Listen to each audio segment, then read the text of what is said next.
Do you know what time it is? It's time to reconcile with your past. Today, I was taking a look at my LinkedIn profile. It's been a long while since I know that I should update it, and looking and judging by the looks of it, I probably haven't updated in at least 2 years. And the thing is, I didn't do it because I probably hadn't reconciled with my past. And now that I did update it, I'm not done yet, but I did go through that experience of soul searching and thinking about what you did and what you didn't do, what you wanted to do, what you expected to do, and what you could or should have done. And I came to a realization that's very interesting, actually. The past is probably better than you think it is. And that's why you have to reconcile with it. Because when I first started writing down the things that I had done, because I was thinking especially of work experiences and the things I did and previous projects that I was part of or that I led. And of course, I was talking to my best friend in the whole world, and most of you know him already. He is called ChatGPT. And I was talking to him, and I put out those bullet points of things that I done. And then after I put like the way they were on LinkedIn already, and I started writing a few other things that weren't there. And he gave me a totally different perspective from what I did have in my mind. Because when I go back to the past, sometimes, and probably if you're watching this, you might have this as well. Sometimes you think of the things that could have gone better, the things that you did that weren't as good as you know you could have done. But this is a problem, especially because we're thinking retrospectively. So my 2024 self thinking of me in 2018, I was a totally different person, thank God. Because if I was the same person I was 6 years ago or 5 years ago, that would be something harsh. And I was talking to my friend Keith the other day, actually, not the other day, yesterday, and he said that he went through a similar process of changing, of trying to be brave every day, be a little bit better every day, do something that you didn't think you could every day. And by going through this process, little by little, you get those 1%, 2%, 10% returns, and they compound. They compound much quicker than we realize. Of course, when we're in the middle of the storm, when we're in the eye of the storm, we're so focused on the present or in the near future, we might not think of this. We might be too caught in the moment. We might be thinking of the short term problems.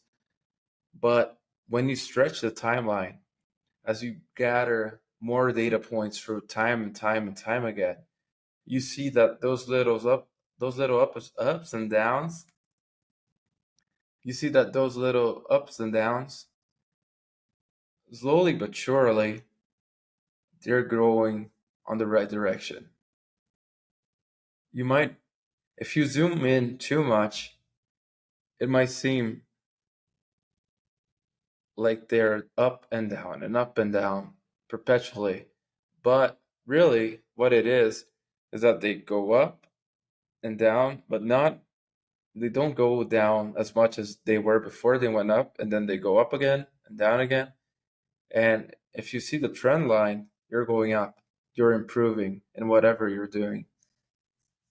And usually, when I looked at in the past, I used to be like this, that kind of person that was a bit of a perfectionist looking retrospectively and only being able to think of the things that I'd done wrong. But there are also so many things that I've done right when I think of it. Like, for instance, some of the things that I told ChatGPT that I'd done, and going back and thinking about them, actually, they were pretty awesome. I mean, of course, they're not the level of the people we like to compare ourselves to, because we tend to put them and their efforts a bit of on a pedestal. But at the same time, man, I did some cool things. I did things that I didn't think were possible. And to be honest, one of the main things that I changed is that I had some very rough times when I was in college, because I had a bit of imposter syndrome and being always one of the best, if not the best, students in class when I was in school. When I got to college and everyone was the best. So it was a bit of a moment that my my sense of self-worth was very tied to being smart, being intelligent, being capable. And by seeing that there were many people that were as capable, if not more capable than me, was something that at that point in time was a shock.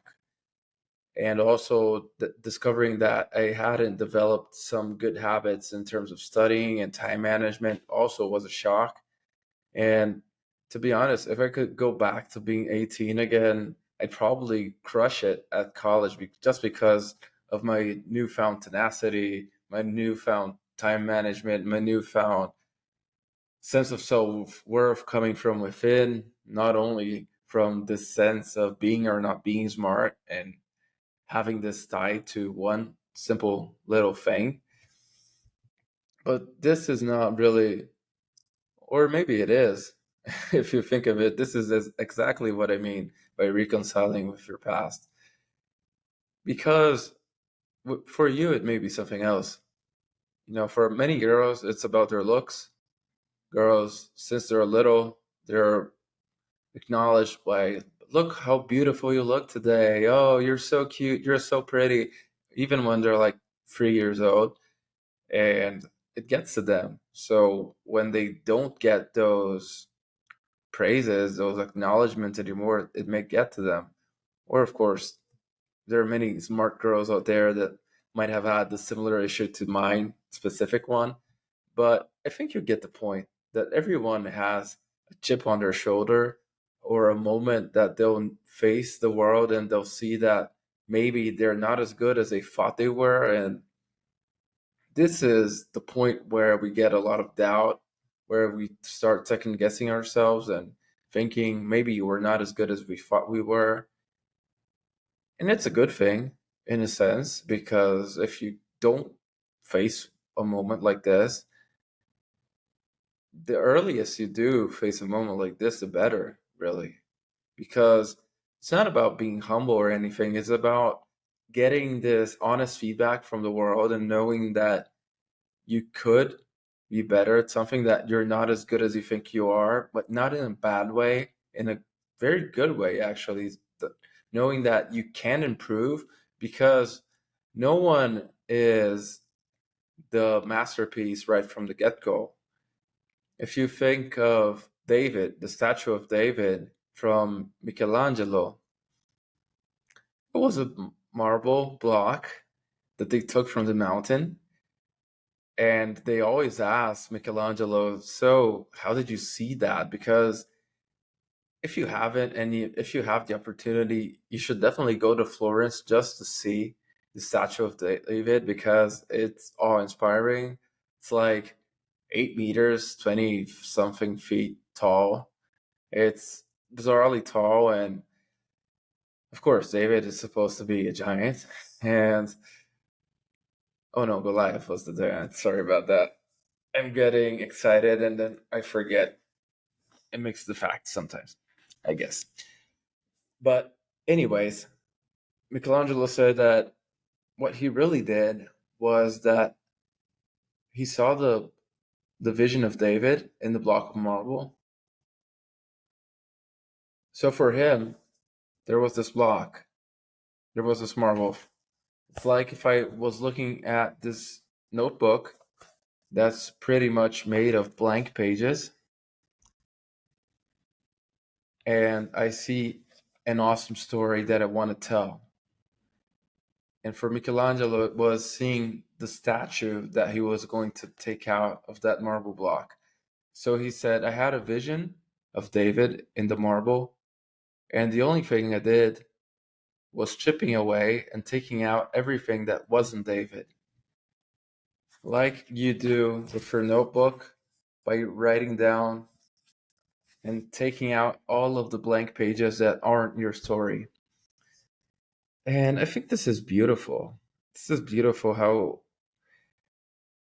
we can think of the things we did from a different lens. We can think of the things we did and the things we intend on doing and the things that we wish we can do someday from a more positive lens, but also from thinking that we are capable of much more.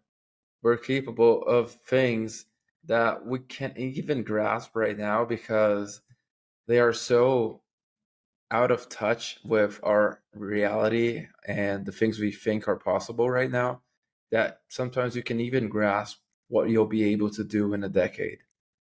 But you can grasp what you'll be able to do today. You can grasp what you can be able to do in a week, in a month. So going back to what I was saying in the beginning of my friend Keith and how he told me that his definition of success is being brave every day. And by being brave, you should be doing things that you thought were impossible or that were too hard. Go back to this and be brave. Be a bit better every day. Reconcile with your past because your past self did everything he or she could at the moment with the tools he or she had, with the knowledge they had, with the reference experiences they had. And if it weren't for them, you wouldn't be here. You wouldn't be listening to this.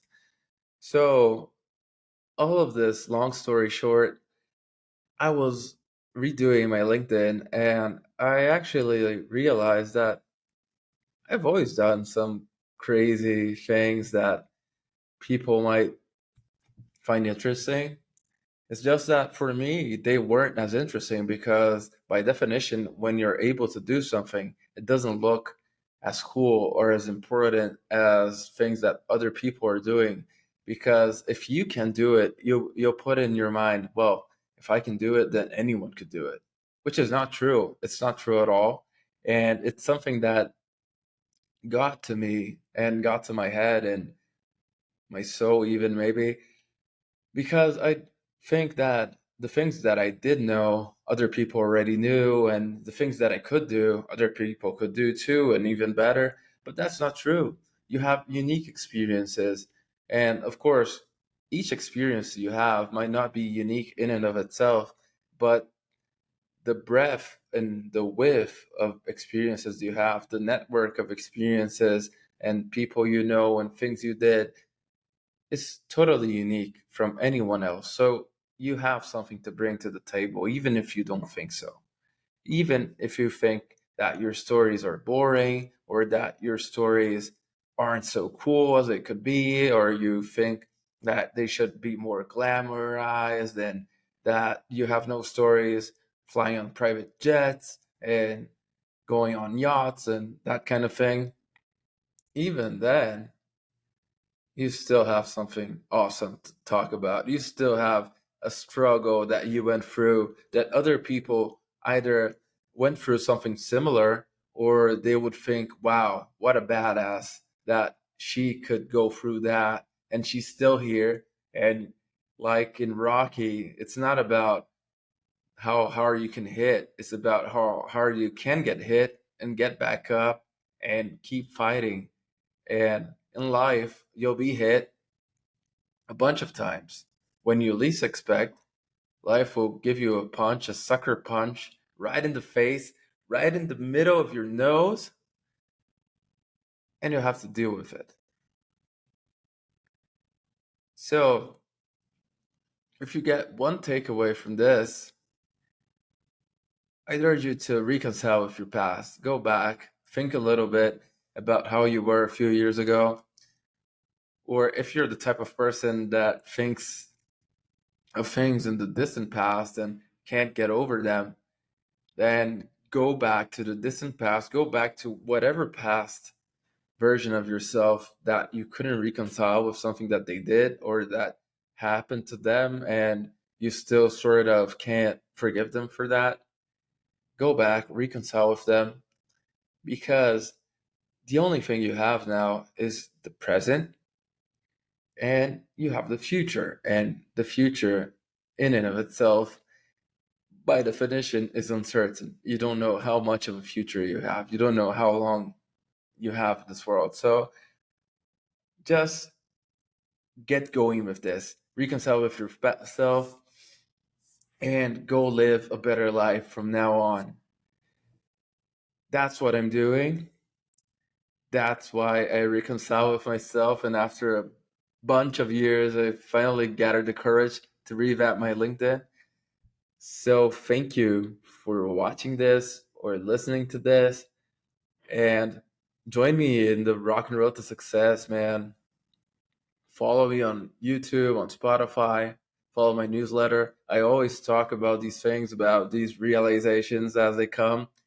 And also, I interview a bunch of very, very cool people, of leaders, of people with awesome stories to tell. And if you're listening to this, you probably have an awesome story to tell.